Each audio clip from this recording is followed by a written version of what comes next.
Hi everyone, good morning. I'm Tanya from the product marketing team here at WebEngage. And for today's discussion topic, we have dashboards. So we'll be going through the what, the why, and the how part of dashboards to help you understand everything that you need to know about dashboards and start building your own dashboards. So, starting with the what, as the name suggests, dashboards helps you create analytics that you can view in a single place. You can view all your key business metrics in a single place using dashboards. What you can also do is dashboards also facilitates decision making, which is at the core of your marketing strategy. Coming to the why side of things, now why should you be using dashboards? The first reason is that it gives you quick access to all the key metrics in one place. That means you don't have to scout different platforms or have to create multiple CSV files with formulas and graphs to be able to make sense of your data. The second reason is that you can understand your growth drivers and inhibitors. You can understand or get a view of the big picture stuff or what's working with your marketing campaigns and what's not working and take action. The third reason is that you can leverage multiple aspects of your WebEngage dashboard, such as cohorts, funnels, live events, and so on, to build these dashboards and view data within your dashboards. The fourth reason why is that it helps you improve your team efficiency. It helps you uh, collaborate efficiently by sharing your dashboards within your team members or across your team members. We'll get a better understanding of this once we get into the live demo. So, getting into the how part of things, before I start with the live demo, I just want you all to be aware of the fact that the building blocks of dashboards are your cards. These cards are nothing but certain data points that you would want to see on your dashboards. Allow me a minute to just go back to the live view of the demo.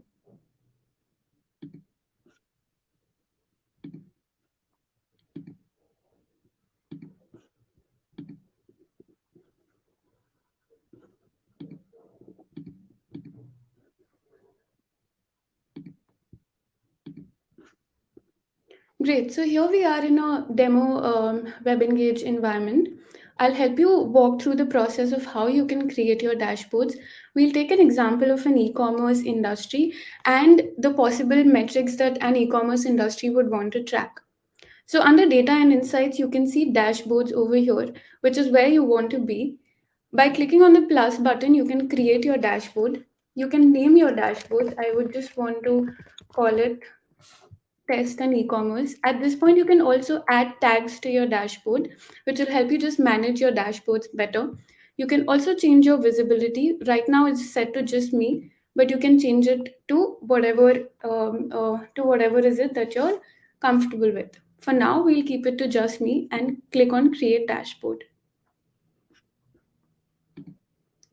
Once your dashboard is created, the view would look something like this. I'll quickly give you a walkthrough of what you can see here and what are the action items.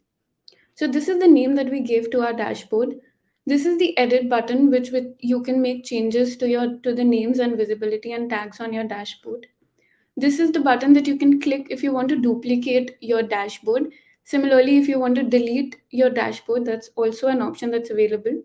You can also add tags to your dashboard by clicking on this icon. And finally, you can take a quick screenshot of your entire dashboard that you've created to be shared either in a presentation or in a QBRs. Now, we'll start with this cards that I showed you earlier. We'll make use of all of these cards and help build a dashboard right now. So firstly, I'll be going ahead with the user's card. Once you click on the user's card, you can see that you've come to the user's page. Now you can see these pin icons here.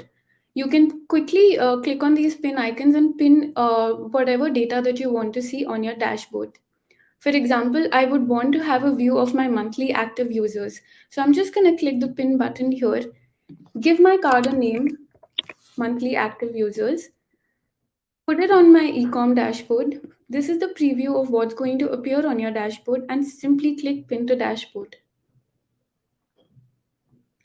Once I do that, what will happen is I'll go back to the dashboard setting and show you how your card looks on your dashboard. At this point, you can also track your monthly active users and you can see a trend of these users, or you can also see a weekly or a daily trend. You can also pin your channel reachability to understand where is it that your audience is reachable. So I'm also going to go ahead and do that. I'm going to name this card channel reach, and I'm going to add it to the dashboard that we just created and pin it to the dashboard. Once I've done that, I'll just quickly go back to my dashboard and show you how the view looks like.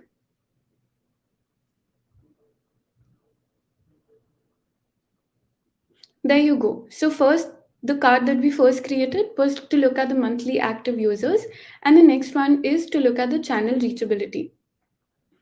Great. So moving on from users, I'll help you understand the events card. Now, once you click on the events, you come to a page like this.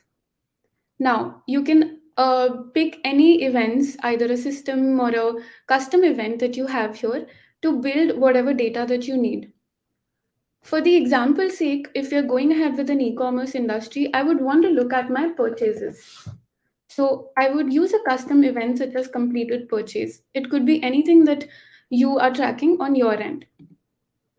And I would want to view it over days. You could also do this split over weeks or months, whatever is preferable. I'll just quickly refresh the data to get a trend of this.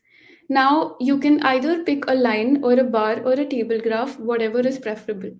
I'm okay with the line graph, so I'm just going to click the pin button here and name my card as purchases. I'm going to add it to my current dashboard and pin it to the dashboard.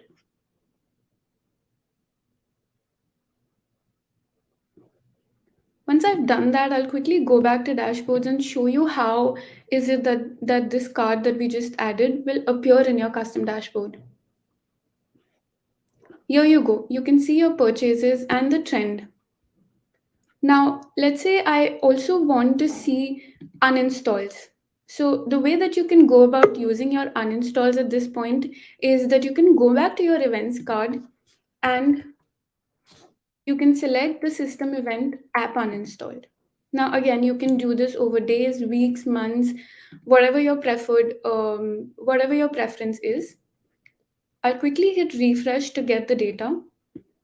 Once I have it, I will quickly click pin and name this.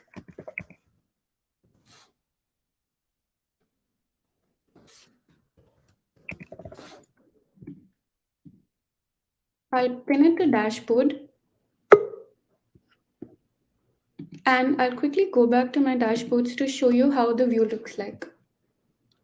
Now that we've added the monthly active users, the purchases, uninstalls, and the channel reachability, I would want to quickly go ahead with funnels and show you how funnel works and how you can use it in your dashboards. So you can either use the funnels that you've already created or you can create one from scratch. For the purposes of this demo, I've already created a funnel called card drop-offs. I'll quickly give you a view of what exactly is happening within the card drop-off funnel. So what I've done in the card drop-off funnel is that I've done the conversion product equals page viewed, product added to cart, and product purchase successful. So I want to see how many users viewed my product page, added my product to their cart, and then went ahead with a complete purchase. So this is the funnel that I'm trying to track here. You can also see a step-by-step table of view, but I'm already happy with the view that I have here and I would want to pin this to my dashboard. So I'll quickly click the pin button, name it as funnel, view, add it to cart, and then purchase. I'll add it to my dashboard and click pin to dashboard. Great, so I'll go back and give you a view of how my dashboard looks like right now. There we have it. You can see your funnel. You can understand how many users are entering your step 1 versus step 2, and ultimately how many users are going into step 3, which is completing a purchase with you. I'll quickly walk through the cohorts card. What you can do with cohorts is, again, help understand if your first event and your return event, what is the frequency between these two events. So if I would want to understand how many users, let's say, did product category viewed and did product added to cart. So if I want to understand how many users viewed a category or a page viewed versus, yeah, I could also do a page viewed. So how many users are viewing your page versus how many users are doing the return event of adding your products to the cart. Here you can see this in a table format, but I would want to convert it into a line format for the sake of my dashboard to get a trend and to help understand the trend. Once I have this trend available, I'll just quickly click on pin option and name this as cohort viewed and added to cart. I'll select my dashboard and I'll pin this.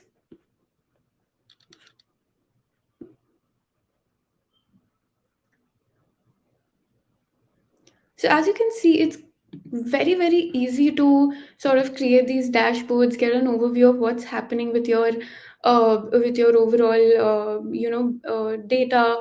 How are your purchases faring if you're an e-commerce brand, or if you're into edtech, then how many courses and so on. So it gives you a quick view of what's happening all in one place. Right. So this is the cohort that we just created. Perfect. Now, we'll also give you a view of what you can do with live segments. So I'll click the live segment card, and here I've already created some cards such as page viewed and added to cart. So users who viewed your page and then added your products to your cart. Or you can also look at repeat here. So I've also created a live segment called repeat purchases in the last 1 month. What this does is it helps you understand users who have transacted or who have done more than one transaction within 1 month's time. So you can use some definition such as this to help you create a live segment of the users that you would want to track. So in my repeat purchases live segment, I would want to see the segment trend and how that segment is growing on a daily basis. So I'll choose this card and I'll quickly click on the pin option. I'll name this as repeat purchases and select my dashboard. Once done, I've simply clicked on pin to dashboard, and we'll go back to the dashboard to give you an understanding of how your card appears here.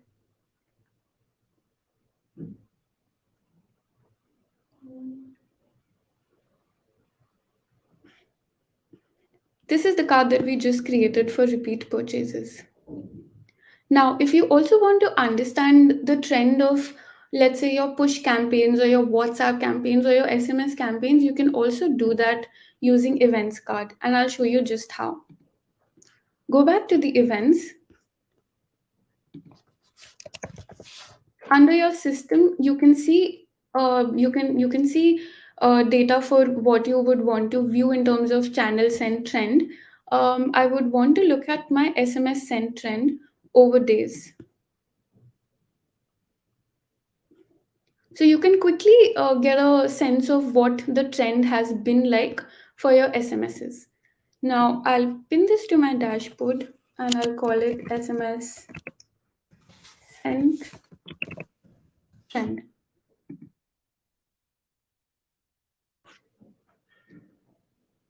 And I'll pin this to my dashboard and go back and show you how this looks.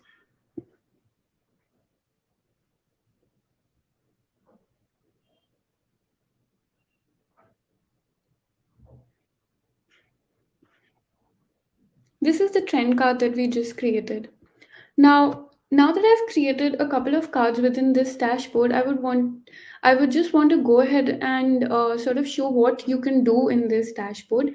Apart from all the action items here, you can also do some actions on your cards, which is you can rename your card or you can delete your card. You can also quickly click on this button and change your cards. If you want to drag this up, you can do that as well.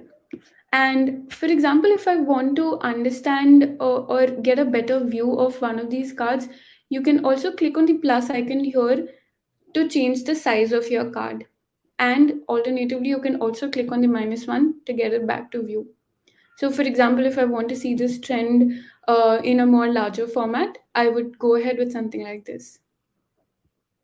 Great. So now we know what cards are. We've used all of these cards to build a quick dashboard of what metrics an e-commerce industry would track. So allow me a moment to go back to the presentation and quit from the live demo.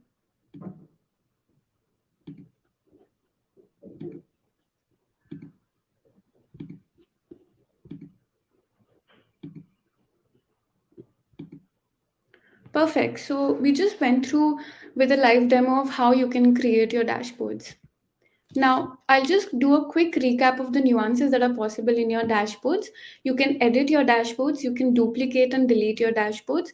You can change the visibility from it being visible only to you or to your team members or across teams.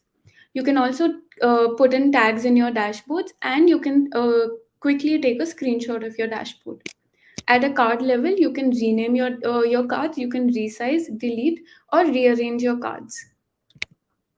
Now that we've covered the what, why, and the how, I want to go further and help you with some use cases, some industry specific use cases that you can track and you can get started with. We'll start with media and entertainment.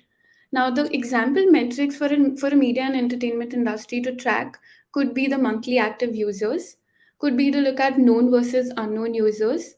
You could also look at channel reachability to understand where is it that or which channels you need to put more focus on. You can also look at your subscription trend. This could be a month on month trend or a day wise trend according to your preference. You can also look at newsletter signups if that's an important metric that you would want to track, let's say either as a publishing brand. You can also create a funnel to look at how your subscriptions are, to look at how your subscription trend has been. You can quickly create a funnel by doing a users who landed on your view pricing, users who added your subscription to the cart, and users who went ahead with purchasing your subscription.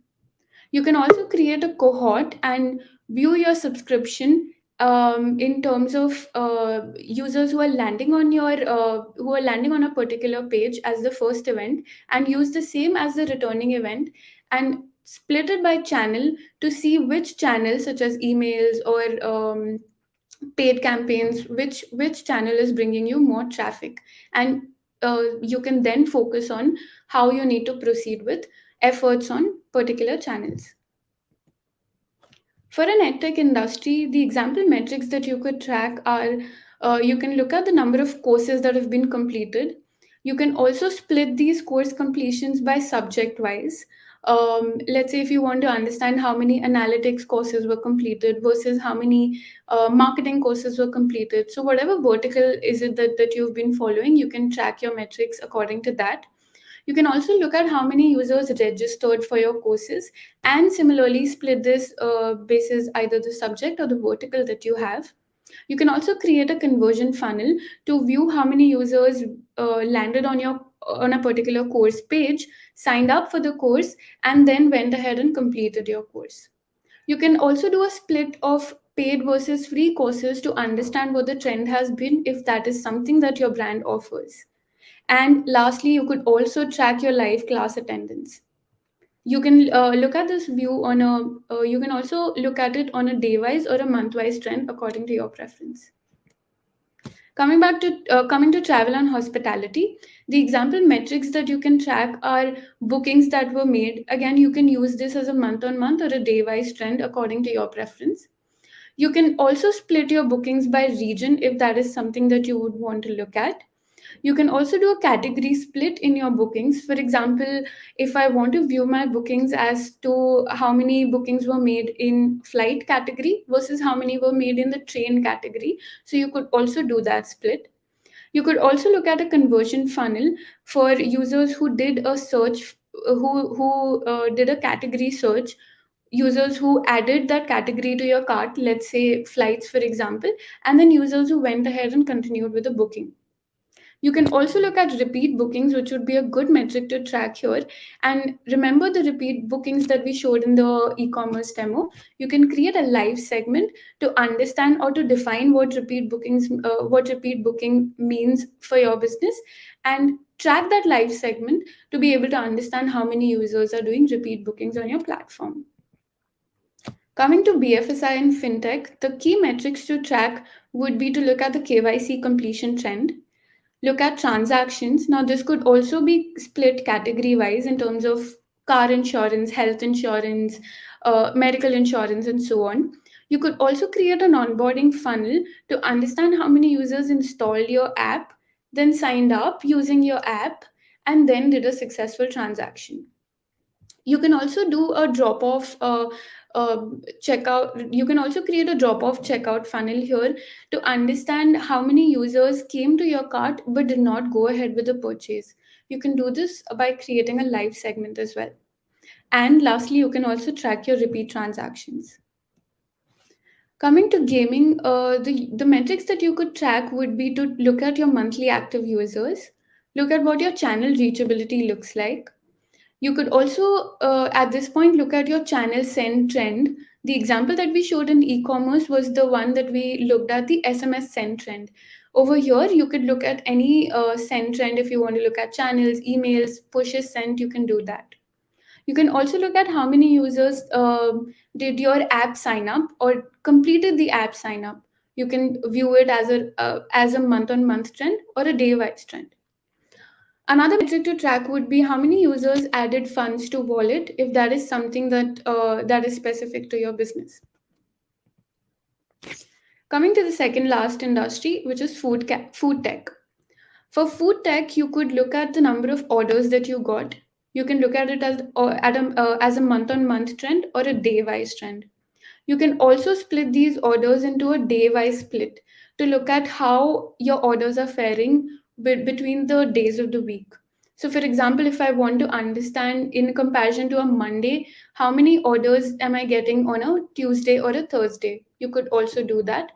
And what you could also do is do a time wise split to understand what is the time of the day wherein you're getting most orders. You can also look at app opens, and you can also create a prime membership versus others category to understand how your users are faring in each of these segments. You can also create a conversion funnel to look at users, let's say, who clicked on a restaurant page, who added some dishes from that restaurant in your cart, and users who went ahead with completing the order. Now, this funnel will help you analyze how many users went from step one, which is clicking on the restaurant page, to a step three, which is completing the order. Coming back to e-commerce, since we already went through the live demo for e-commerce, I'll just quickly go through the metrics that you would want to track.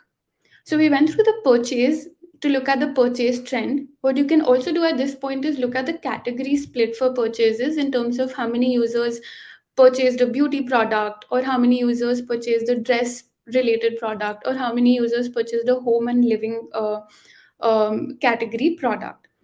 You could also look at your repeat transactions and create a funnel to understand how many users are going from step one, which is viewing your product, then adding your product to the cart, and going to the step three, which is purchasing your product.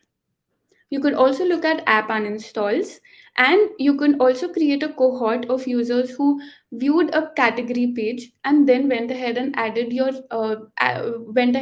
did an add to cart as the second event.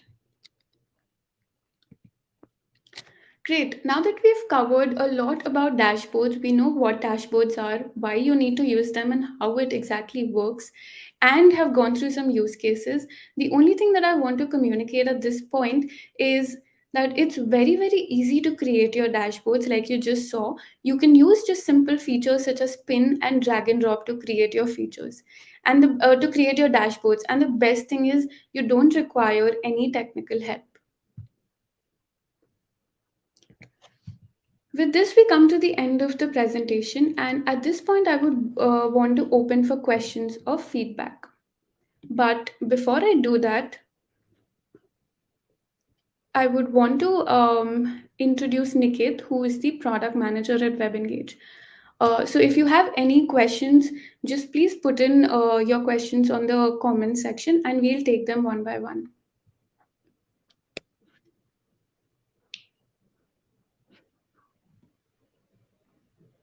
Hi, Nikit. Hi everyone.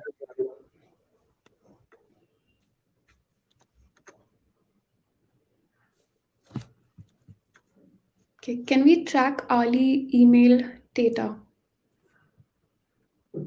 Nikit, can you take this up? Yeah, sure. So basically, we have these system events like email opens, email clicks, right? So the example I think that was mentioned earlier is that you can split it by hour of the day, so you can see which hour is giving you the best opens or the best clicks. Yeah, so that's possible.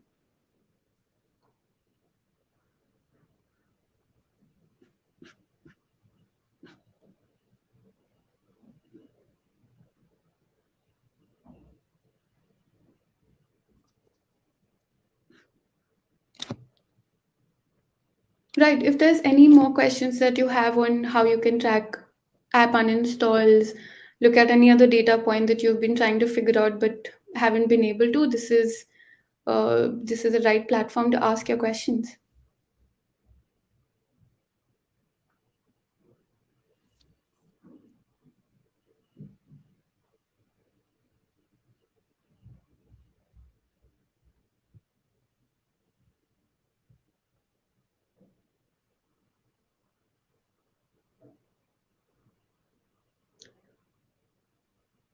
For email dashboard, what all can be added?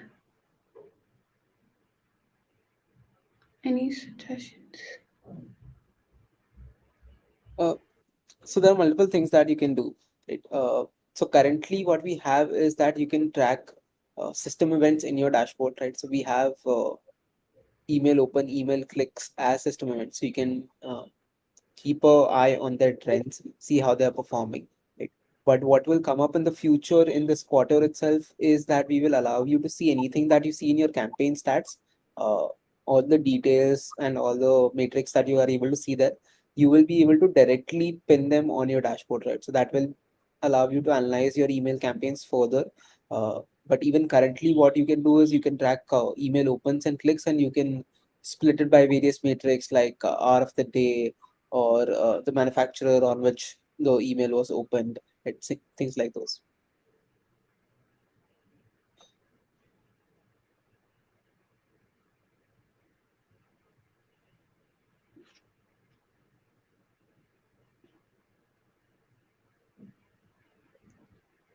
There's another question that says, is tracking meant for apps itself? Yeah, so you can basically track data across various sources, whether it is your app, website, or any third party data that you're passing into WebEngage.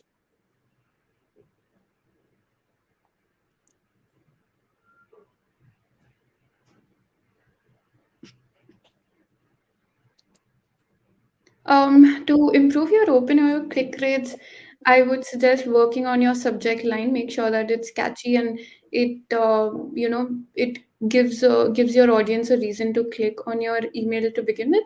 And secondly, make sure that the content that you're putting in your email is relevant enough for the audience that you're pushing out this email campaign to.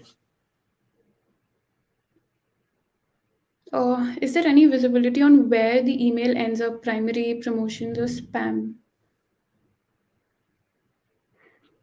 Niket, can you take this up? No, as far as I know, we don't get that data from providers like Gmail. that where exactly did it end up. There are tools which help you sort of derive that information, but yeah, we don't get that information upfront from any provider. Right. And there's another question which says, can we use WebEngage to send push notifications from our backend and track analytics around it? So basically, you cannot do it directly from backend. You will have to integrate your push credentials, which is your FCM, APNS credentials, and then WebEngage will directly provide you the analytics. But I think we can definitely connect offline and try to figure out what is the exact use case, why you would want to sort of do this from your backend. How to avoid emails landing in promotions? Uh, Again, I would focus on keeping your email content as relevant as possible, making sure that you're slicing and dicing your audience and not doing mass sense, because that sort of lands your emails in promotions. um, yeah, those are the basic steps that I would follow, and some hygiene checks on your sender ID. There's another question, Nikki, that says, can we track campaign metrics through tags? So currently you'll not be able to do that. But as I mentioned, what's coming next in dashboards is that anything you see in your campaign stats or your overview pages across dashboards, you will be able to pin it directly into a dashboard that you create. So uh, once that is live, you will be able to do tag level analysis as well. Perfect. There's another question that says, can we track amount spent for each campaign? Uh, So we do track revenue that is associated with each campaign, right? So generally, when you send campaigns from WebEngage, directly WebEngage is not charging anything for each send from within the platform, right? So what we do help you track is the revenue that you're getting from each campaign. So you can set up conversion tracking and revenue tracking for your campaigns, so you can see how much return you're getting on those campaigns.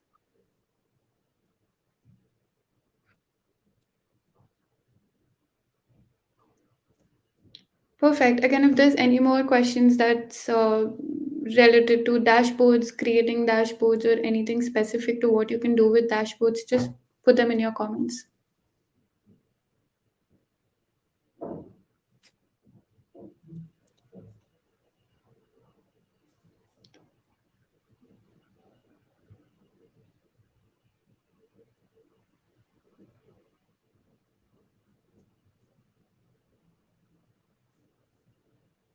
There's another question which says, can you check how many campaigns are going out every day? Uh, yeah, so the system events that we track, so there will be system events like push, send, email, send, right? SMS send similarly for each and every channel. So if you pin cards using those events, you will definitely be able to track how many campaigns are going out each day.